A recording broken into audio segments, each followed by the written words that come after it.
السلام علیکم ورحمۃ اللہ وبرکاتہ۔ محترم سامعین کرام، مولانا سعد احمد کاندھلوی اللہ تعالیٰ ان کو ہدایت عطا فرمائے، یہ اپنی حرکتوں سے باز نہیں آ رہے ہیں۔ دن بدن ایسی باتیں بولتے ہیں، من گھڑت حدیث بیان کرتے ہیں، ایسا لگتا ہے خدا نخواستہ یہ کافر نہ ہو جائیں یا کافر نہ ہو گئے ہوں۔ ایک اجتماع میں انہوں نے بڑی عجیب بات بیان کی ہے اور اس کا حوالہ حدیث سے دیا ہے جو کہ من گھڑت حدیث ہے۔ وہ سب باتیں ان کی زبانی ہیں جو اجتماع میں بیان کی گئی ہے، سب کی سب باتیں انہی کی زبانی میں، اپنی وائس میں، اپنی آواز میں آپ کو بیان کر رہا ہوں۔ وہ بیان کرتے ہیں، حدیث میں آتا ہے جو مسلمان پینٹ پہنے گا وہ کافر کی طرح اللہ کا دشمن ہو جائے گا۔ سوچئے، آپ اس وعید پر غور کیجئے، جو مسلمان پینٹ پہنے گا وہ کافر کی طرح کیا ہو جائے گا؟ اللہ کا دشمن۔ کیوں بھائی، حدیث پڑھی یا نہیں؟ جو مسلمان کیا پہنے گا کیا ہو جائے گا؟ کافروں کی طرح اللہ کا دشمن ہو جائے گا۔ حدیث ہے، میں تو حدیث سے کہہ رہا ہوں، صحیح روایت ہے۔ مسلمان کی شکل، مسلمان کے کپڑے اگر غیر مسلم جیسے ہوں، مسلمان کے کھانے اگر غیر مسلم کی طرح ہو جائے تو ایسے مسلمان کافر کی طرح اللہ تبارک و تعالیٰ کے دشمن ہو جائیں گے۔ آگے وہ قرآن کریم کی آیت پڑھتے ہیں، اِنَّ أَوْلِيَاءَهُ إِلَّا الْمُتَّقُونَ۔ اللہ کے دوست صرف وہ ہیں جو غیروں کے طریقے سے بچتے ہیں، اور جو غیروں کے طریقے پر لباس، کپڑے پہنے یا کھانا کھائیں یا غیروں کے طریقے پر کوئی بھی عمل کریں، ایسے مسلمان کافروں کی طرح اللہ کے دشمن ہو جائیں گے۔ حدیث میں اس حدیث کو یاد کر لو، سب مسلمان، جو مسلمان پینٹ پہنے گا، جو مسلم غیر مسلم کے طریقے پر کھانا کھائے گا، جو مسلمان غیر مسلم کی شکل بنائے گا، حضرت نے فرمایا ایسے مسلمان کافروں کی طرح اللہ کے دشمن ہو جائیں گے۔ ہم تو یہی دعا کرتے ہیں کہ اللہ تعالیٰ حضرت مولانا سعد احمد کاندھلوی کو ہدایت عطا فرمائے، اور ان کو چاہیے کہ یہ علماء سے رجوع کریں، علماء سے رابطہ کریں اور آئندہ اس طریقے کی باتیں بیان نہ کریں، اس لیے کہ یہ بہت ساری ایسی باتیں بیان کر دیتے ہیں جن کا تعلق حدیث سے ہوتا ہی نہیں ہے اور من گھڑت حدیثیں ہوتی ہیں۔ یہ جہاں بھی جاتے ہیں، جس جگہ بھی جاتے ہیں، اپنے اجتماع میں، اپنے بیان میں کچھ نہ کچھ ایسی باتیں بیان کر دیتے ہیں کہ جس پر علماء کی تبصرے ہوتے ہیں، علماء کے بیانات آتے ہیں۔ اور ہم لوگوں کو بھی چاہیے، ہم لوگوں کو بھی ایک سبق یہ ملتا ہے کہ چاہے ہم مولانا سعد احمد کاندھلوی کے چاہنے والے ہوں یا چاہنے والے نہ ہوں، ہم لوگ اگر ان کے اجتماع میں بیٹھیں یا کسی بھی علماء کے اجتماع میں بیٹھیں تو وہاں پر غور سے حدیث کو سنیں، اور اس حدیث کو سننے کے بعد آگے بیان نہ کریں، آگے شیئر نہ کریں، بلکہ اس کی تحقیق کریں۔ اور ہر آدمی کا فرض یہ بنتا ہے کہ وہ اپنے محلے میں، اپنے گاؤں میں، اپنے شہر میں کسی بڑے عالم سے جڑیں، کسی بڑے عالم سے رابطہ رکھے اور ان سے وقتاً فوقتاً معلوم کرتے رہیں کہ ہم نے یہ حدیث سنی ہے اور کیا یہ حدیث ہے یا نہیں۔ اسی طریقے سے تبلیغی جماعت والوں کو بھی چاہیے کہ یہ لوگ اپنے اجتماع میں، اپنے بیانات میں، اپنے گشت میں جو ان کی باتیں ہوتی ہیں اس سے اندر اگر حدیث کو بیان کرنا چاہیں یا قرآن کریم کی تفسیر بیان کرنا چاہیں تو اس وقت قرآن کریم کی تفسیر اور حدیث شریف کو اس وقت بیان کیا جائے جب کہ کسی بڑے عالم سے اس کی تحقیق کر لی ہو،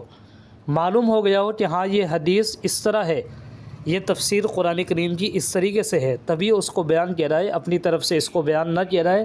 ورنہ یہ بہت بڑا خسارہ ہے، اللہ کے یہاں بہت سخت پکڑ ہے۔ بلکہ میں تو یہ کہتا ہوں کہ جو صحاح ستہ ہے، جیسا کہ مولانا سعد احمد کاندھلوی نے اپنے بیانات میں بہت ساری باتیں کہی ہیں، جن میں سے ایک بات یہ کہی ہے کہ جو پینٹ پہنے گا، جو مسلمان پینٹ پہنے گا وہ کافر کی طرح اللہ کا دشمن ہو جائے گا۔ اور پھر انہوں نے یہ بھی کہا ہے کہ یہ حدیث ہے، یعنی جو میں بیان کر رہا ہوں یہ حدیث ہے، اور یہ حدیث میں آیا ہے۔ استغفر اللہ، نعوذ باللہ، یہ کس طریقے کی حدیث ہے؟ یہ تو کوئی حدیث ہی نہیں ہے۔ جو صحاح ستہ ہے، جو حدیثیں لی گئی ہے وہ صحاح ستہ سے لی گئی ہے، بخاری، مسلم، ترمذی، ابو داؤد وغیرہ، یہ بہت ساری کتابیں ہیں، ان سے حدیثیں لی گئی ہے، لیکن ان میں تو کوئی ایسی حدیث ہے ہی نہیں۔ گویا اس سے معلوم ہوتا ہے کہ یہ مولانا سعد احمد کاندھلوی کی گڑھی ہوئی حدیث ہے، اور یہ اس کو اپنے اجتماع میں بیان کر رہے ہیں، اور جو لوگ ان کے اجتماع میں بیٹھے ہوئے ہیں، جو لوگ ان کے گرویدہ ہیں، ان کے چاہنے والے ہیں، وہ فوراً اس کو سنیں گے اور سن کر کے وہ یہ سمجھے گی کہ ہاں حدیث میں یہی آیا ہے، حالانکہ یہ لوگوں کو گمراہ کرنا ہوا، لوگوں کو ہدایت یا لوگوں کو صحیح راستے پر لانا نہیں ہوا، بلکہ یہ لوگوں کو گمراہ کرنا ہوا ہے۔ اس لیے مولانا سعد احمد کاندھلوی کو بار بار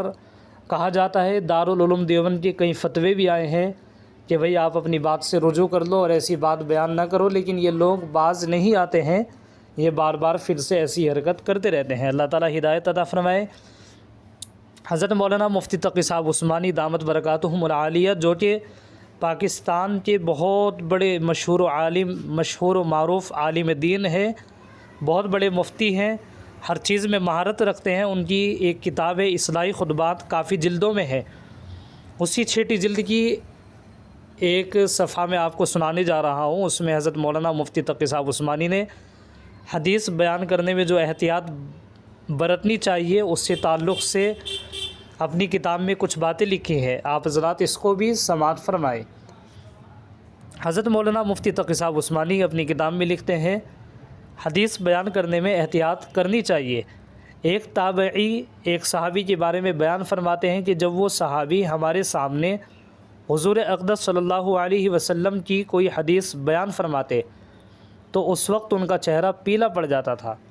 اور بعض اوقات ان پر کپ کپی طاری ہو جاتی تھی کہ کہیں کوئی بات بیان کرنے میں غلطی نہ ہو جائے۔ حتیٰ کہ بعض صحابہ حدیث نقل کرنے کے بعد فرماتے کہ حضور اقدس صلی اللہ علیہ وسلم نے اس طرح کی یا اس جیسی یا اس قسم کی بات بیان فرمائی تھی، ہو سکتا ہے کہ میرے سے بیان کرنے میں کچھ الٹ پھیر ہو گیا ہو۔ یہ سب اس لیے کرتے تاکہ حضور اقدس صلی اللہ علیہ وسلم کی طرف کوئی بات غلط منسوب کرنے کا گناہ نہ ہو۔ اس سے ہمیں اور آپ کو یہ سبق ملتا ہے کہ ہم لوگ بسا اوقات تحقیق اور احتیاط کے بغیر احادیث بیان کرنی شروع کر دیتے ہیں۔ ذرا سی کوئی بات کہیں سنی، فوراً ہم نے کہہ دیا کہ حدیث میں یوں آیا ہے، حالانکہ یہ دیکھیے کہ صحابہ کرام جنہوں نے براہ راست حضور اقدس صلی اللہ علیہ وسلم سے باتیں سنی وہ کتنی احتیاط کر رہے ہیں، لیکن ہم اس میں احتیاط نہیں کرتے۔ اس لیے احادیث بیان کرنے میں ہمیشہ بہت احتیاط سے کام لینا چاہیے۔ جب تک ٹھیک الفاظ معلوم نہ ہو اس وقت تک اس کو حدیث کے طور پر بیان نہیں کرنا چاہیے، اور اگر ہم لوگ اس کو بیان بھی کریں اور ہمیں تحقیق بھی ہو جائے کہ یہ حدیث ہے اور واقعی حدیث میں اسی طرح کے الفاظ ہیں، تو پھر اس کا طریقہ ایک یہ بھی ہو سکتا ہے کہ ہم حدیث بیان کرتے وقت یہ بھی کہہ دیں کہ حدیث کا مضمون یہ ہے یا حدیث کا خلاصہ یہ ہے،